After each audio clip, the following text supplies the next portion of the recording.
Hi மக்களே, இன்றைக்கான recipe பார்த்தாலே தெரிஞ்சிருக்கும். மீன் வறுவல் தாங்க. ஜிலேபி மீன் வறுவல் எப்படின்னு பார்த்துருவோமா? அதுக்கு முன்னாடி 1 கிலோ அளவு ஜிலேபி வாங்கிட்டு அதில் ஒரு 2 பீஸ் மட்டும் தான் எடுத்து நான் இன்றைக்கி வறுத்துருக்கேன்.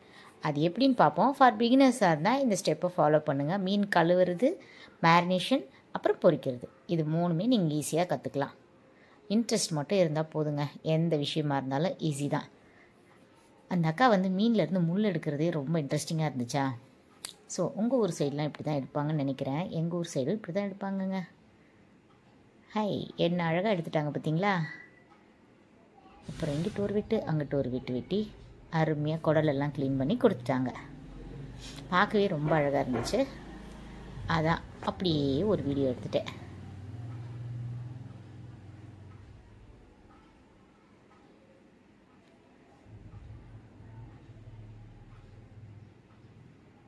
இந்த மாதிரி கட் பண்ணி வாங்கிக்கோங்க.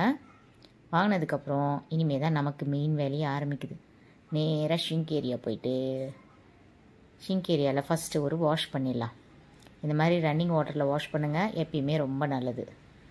ரன் பண்ணுற வாட்டரில் இந்த பேசிக்காக இருக்கிற மேலே இருக்க அழுக்க எடுத்துகிட்டு உள்ளே ஜிலேபி மீனை பொறுத்த அளவுக்கு இது ஆற்றுல பிடிச்ச ஜிலேபி மீன் உயிரோடு தான் எடுத்துகிட்டு வந்திருந்தாங்க. காலையில் வெள்ளெண்ணெய் நேரத்தில் பிடிக்கிறதுனால நான் வாங்கும்போது மணி ஒரு 9 இருக்கும், 8 to 9க்குள்ளே இருக்கும். அந்த டைமிங் தான் நல்ல டெம்பராக. ஜிலேபி மீனை பொறுத்த அளவுக்கு பார்த்திங்கன்னா வெறப்பாக இருக்கும். கழுவுறப்பையும் உங்களுக்கு அந்த ஸ்டிஃப்னஸ் தெரியும். ஸோ அதுக்கு உள்ளே கொஞ்சம் கருப்பாக இருக்கும் அந்த குடல் பகுதி ஏரியாவில். அதை கொஞ்சம் நீங்கள் நல்லா தேய்ச்சி எடுக்கிற மாதிரி இருக்கும், சுரண்டி எடுக்கிற மாதிரி இருக்கும். அதுக்கு தான். அதுக்கப்புறம் மஞ்சப்பொடி போட்டு நல்லா கழுவி எடுத்துகிட்டு வடிச்சிட்டு இப்போது நம்ம பொரிக்கிறதுக்கு ஜஸ்ட் ஒரு 2 மீன் மட்டும் தான் நான் எடுத்திருக்கேன். பொரிக்கிறது ரொம்ப ரொம்ப சிம்பிள் மெத்தடுங்க. ஆனால் டேஸ்ட் பார்த்திங்கன்னா சூப்பராக இருக்கும். இதுக்கு முன்னாடி என்ன பண்ணணுன்னா, இதில் மிளகாத்தூள் உப்பெல்லாம் நல்லா ஊறணும் இல்லையா? அதுக்காக நிறையா இந்த மாதிரி கோடு போட்டுக்கோங்க. போட்டு எடுத்துகிட்டு ஜஸ்ட் மேரினேஷனுக்கு ஃபஸ்ட்டு சால்ட்டு, நான் ஒரு நல்ல ஃப்ளாட்டனான பிளேட் எடுத்துக்கோங்க. தேவையான அளவு உப்பு, அப்புறமா சக்தி ரா மிளகாத்தூள், வீட்டு குழம்புத்தூள் 1 ஸ்பூனு, கொஞ்சமாக தேங்காய் எண்ணெய், ஒரு 2 ஸ்பூன் அளவு தேங்காய் எண்ணெய். இந்த ரெசிபியோட ஹைலைட்டரே இந்த தேங்காய் எண்ணெய் தான். உங்கள்கிட்ட கருவேப்பிலை தழை இருந்தாலும் போட்டு மிக்ஸ் பண்ணிக்கோங்க, இல்லாட்டி பொரிக்கிறப்போ போட்டுக்கலாம். என்கிட்ட இன்றைக்கி கருவேப்பிலை இல்லாதனால நான் போடலை. ஸோ ஒரு ஃப்ளேவருக்காக நீங்கள் அதை தேவைன்னா யூஸ் பண்ணலாம். அவ்வளோதான். எல்லாத்தையும் கடகடான்னு தண்ணி ஊற்றி இந்த அளவுக்கு பேஸ்ட் மாதிரி ஆக்கிட்டு எடுத்து மீனுக்கு நல்லா அப்ளை பண்ணி மேக்கப் போட்டு விட்டால் வேலை முடிஞ்சு. மீன் பாட்டுட்டு ஒரு 1/2 மணி நேரம் ஊற வச்சுடுங்க, இல்லை 1 hour கூட ஊற வைங்க. ஸோ அவ்வளோதான், மேரினேஷன் பக்காவாக முடிஞ்சு. என்னங்க மேரினேஷனுக்கு என்னென்னமோ மிக்ஸி ஜாரில் போட்டு அரைக்கிறாங்க, செய்கிறாங்க, நீங்கள் என்ன சிம்பிளாக சொல்லிட்டீங்க, இது எப்படிங்க நல்லாயிருக்கும் அப்படின்னு நினைக்காதீங்க. கண்டிப்பாக நல்லாயிருக்கும்.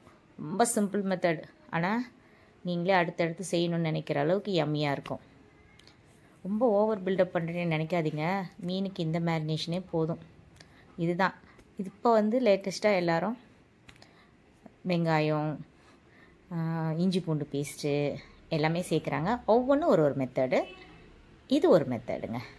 ரொம்ப சிம்பிள். அவ்வளோதான். எண்ணெய் நல்லா சூடான உடனே இந்த மாதிரி அப்படி கொஞ்சம் சூடாகவே எண்ணெய் வச்சு போடுங்க. எண்ணெய் மீடியம் ஃப்ளேமில் இருந்தால் மீன் வறுவலுக்கு செட் ஆகாதுங்க.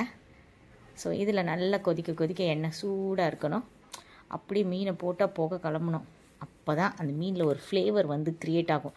நம்ம வெளி இடங்களுக்கு இப்போ ராமேஸ்வரம் அந்த மாதிரி வெளி இடங்கள் இல்லாட்டி மெரினா பீச் அதெல்லாம் போகும்போது அங்கே அப்படியே கல்லில் அப்படியே தக்கன்னு பொரிச்சிட்ருப்பாங்க. அந்த வாசமும் அந்த கலரும் தாங்க நம்மளை சாப்பிட்ணுன்ற ஆர்வத்தையே தூண்டி இழுக்கும். அந்த மாதிரி தான். ஸோ நம்ம வீட்டில் செய்யும் போதும் அதே சூடு எண்ணெயோட சூடு அந்தளவுக்கு மெயின்டைன் பண்ணிட்டோன்னா இந்த மாதிரி நல்லா அருமையாக வரும். பார்க்கும் போதே நமக்கே ஒரு ஆசை வரும், சாப்பிட்றலாம் அப்படின்ற அளவுக்கு. ஸோ அதுதான் இதில் மெயினான விஷயம்.